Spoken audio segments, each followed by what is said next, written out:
Welcome to my channel, English Stories Library. Today's beautiful story is The Magical Wishing Table. Once upon a time, there lived a tailor with his 3 sons, Tall Michael, Fat Frank, and Stupid Hans. They kept a goat and lived on its milk. The 3 sons took the goat in turn to go and graze the goat each day. One day it was the eldest son Michael's turn. He lay down beneath a tree and went to sleep while the goat ate all the good grass it could find. Before Michael returned home with the goat, he asked her, "Have you had enough to eat?"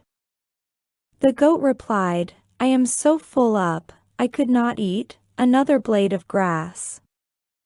But when they were back at home, the tailor asked the goat whether she had enough to eat.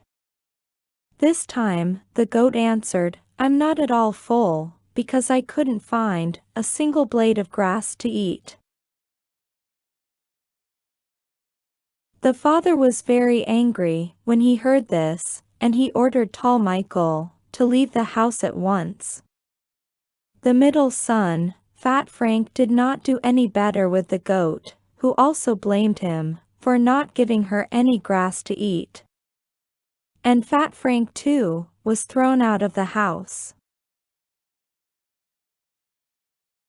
The third son, Stupid Hans, was also thrown out of the house because of the vicious goat. So then, the tailor was left to mind the goat himself. He let her graze on the best pasture all day long.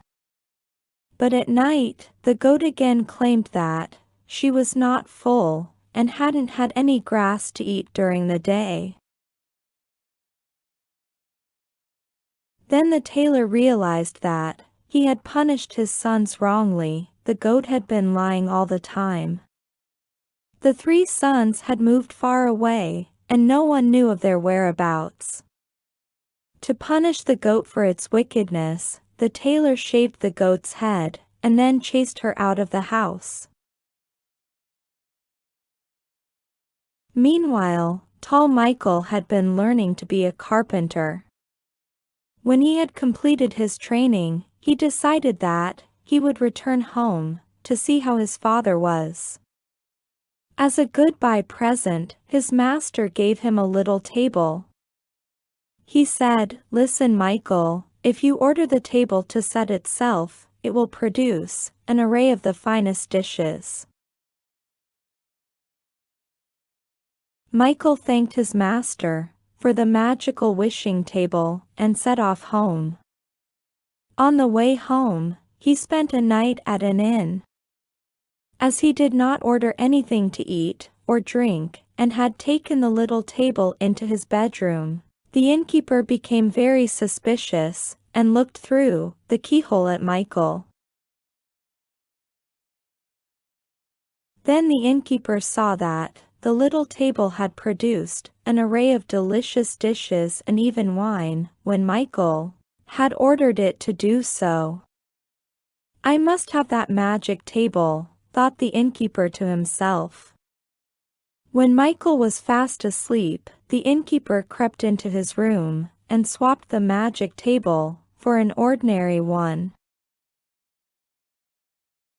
Michael's father was very pleased to see his son again after so long. He and his son Michael invited all their friends and neighbors to a party to celebrate his return with the help of the magic table. But no matter how many times Michael ordered the table to produce a delicious meal, nothing happened. Then Michael realized that the innkeeper had cheated him, and what's more, he looked a real fool in front of all their friends. Meanwhile, Fat Frank had been learning the trade of a miller. When he had completed his training, he too longed to go home to see his father and brothers. The miller let him return home, and presented him with a donkey, as a leaving present. "Whenever you tell the donkey to yawn, gold coins will pour out of its mouth," the miller assured Frank. Frank shouted with joy, "I'm made for life," and took his donkey home. But as Fat Frank too had to spend a night at the wicked innkeeper's inn, the same thing happened to him as had to his brothers. His donkey was swapped for an ordinary one. In vain, he too tried to show his father the donkey's magic powers.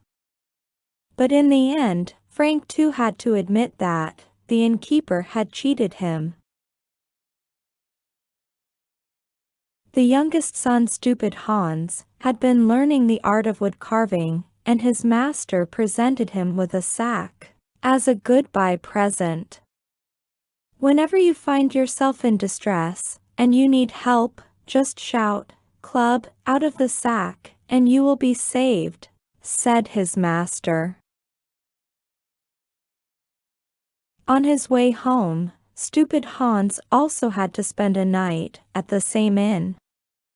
When the innkeeper saw the sack, he thought to himself, "I must have that sack also, since all good things come in threes.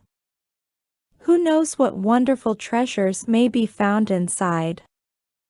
But Hans was a cautious fellow, and put the sack under his pillow when he went to sleep that night.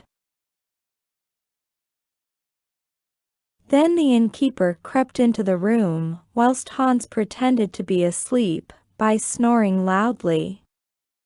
When the innkeeper tried to pull the sack from under Hans's head, he leapt up and shouted, "Club! Out of the sack!"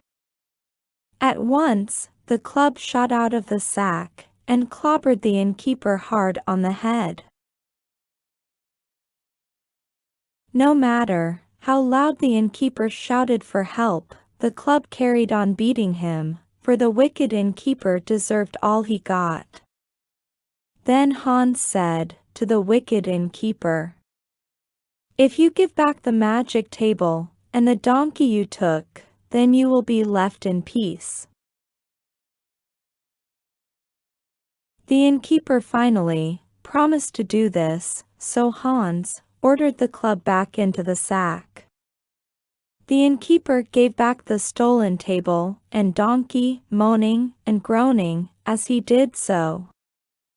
Hans then returned home with all the treasures, and invited all their friends and relatives to a celebration. What an array of food there was! All the guests were amazed when they saw the magic table producing all delicious dishes from nowhere. There were roasted chickens, sausages, cakes and wine, in fact as much food and drink to satisfy even the hungriest appetite. The guests were overwhelmed when the magic donkey yawned and filled their pockets with gold coins. Thus, stupid Hans had helped his brothers, and they all lived happily ever after.